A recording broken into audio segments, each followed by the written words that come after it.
Good morning.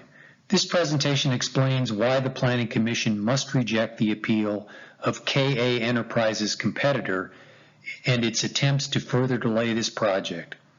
Because the county described the location and design of the project, and because appellant did not challenge the site plan itself, this presentation supplements the county's presentation and focuses on the appellant's failed claims that the county improperly evaluated the project under CEQA. The county properly concluded that CEQA Guidelines Section 15183 exemption applies to the project. That is a statutory exemption enacted to streamline CEQA review. It prohibits further CEQA review of a project that is consistent with a general plan for which an EIR has been certified, which is the case here, unless substantial evidence shows that the project will cause an impact that is both peculiar to the project or the parcel and was not addressed as a significant effect in a prior EIR, here the general plan EIR. An impact is peculiar only if that impact is characteristic of only the project. Appellant has provided no evidence that any impacts of the project are characteristic of only this project. Any impacts are characteristic of any gas station mini-mart, including appellant's ARCO, and any impacts are characteristic of any project that would be built at the site. An impact also is not peculiar if a project must comply with uniformly applied development policies or standards that address potential impacts.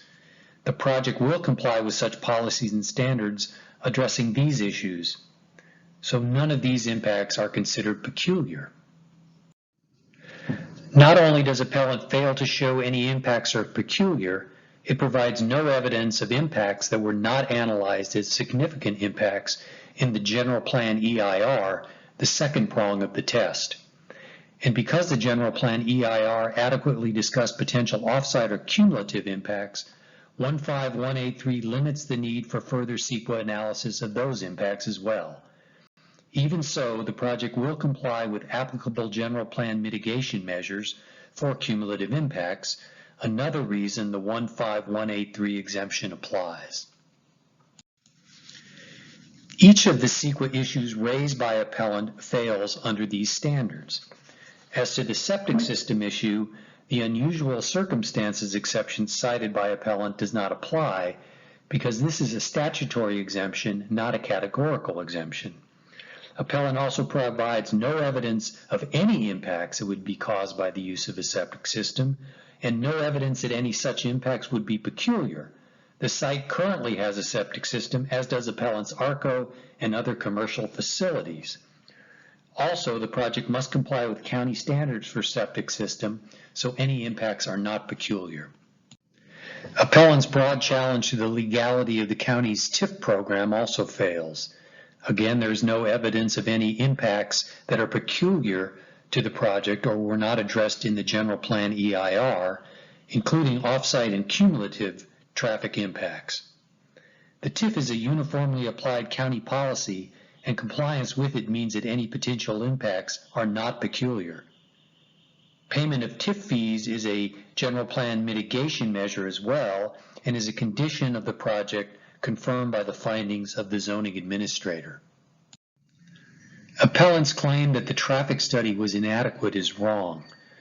The traffic impact study conducted in coordination with the county and Caltrans addressed the surrounding area and found that the project would have no significant impacts. Also, appellant has provided no evidence that any traffic impacts are peculiar and were not addressed in the general plan EIR. As to the claims concerning stormwater and impervious surfaces, appellant provides no evidence of any impacts that would be caused by these alleged deficiencies, and even if there was evidence of any impacts, no evidence that they are peculiar to the project. The project will meet county standards to address these issues, and so these impacts are not peculiar. As to the claim that the GHG analysis was inadequate, the threshold problem is that appellant provides no evidence that any GHG impacts of the project are peculiar. In addition, cumulative GHG impacts were adequately discussed in the General Plan EIR, and the project will comply with applicable General Plan EIR mitigation measures. The project also passed the county's GHG screening checklist. Even so, KA's experts modeled the project's GHG emissions using conservative assumptions to confirm that GHG emissions would be below state emission thresholds. There is no impact. Finally, as to the claim that the county cannot approve any projects until a new climate action plan is prepared, the appellate court decision did not stop all projects in the county. That decision partly affirmed the trial court's decision rejecting the climate action plan, but the trial court's decision allowed that the county, quote, may consider any project that does not depend on the use of the legally insufficient M-GHG-1 program, the offset program. The project complies with the general plan and does not rely on mitigation offsets, so it can be approved. For these reasons, the appeal by KA's competitor must be rejected.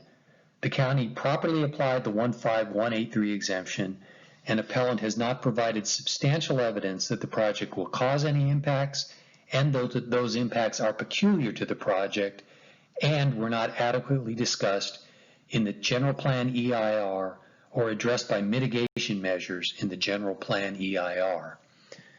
Thank you, and we're available to take any questions that you might have.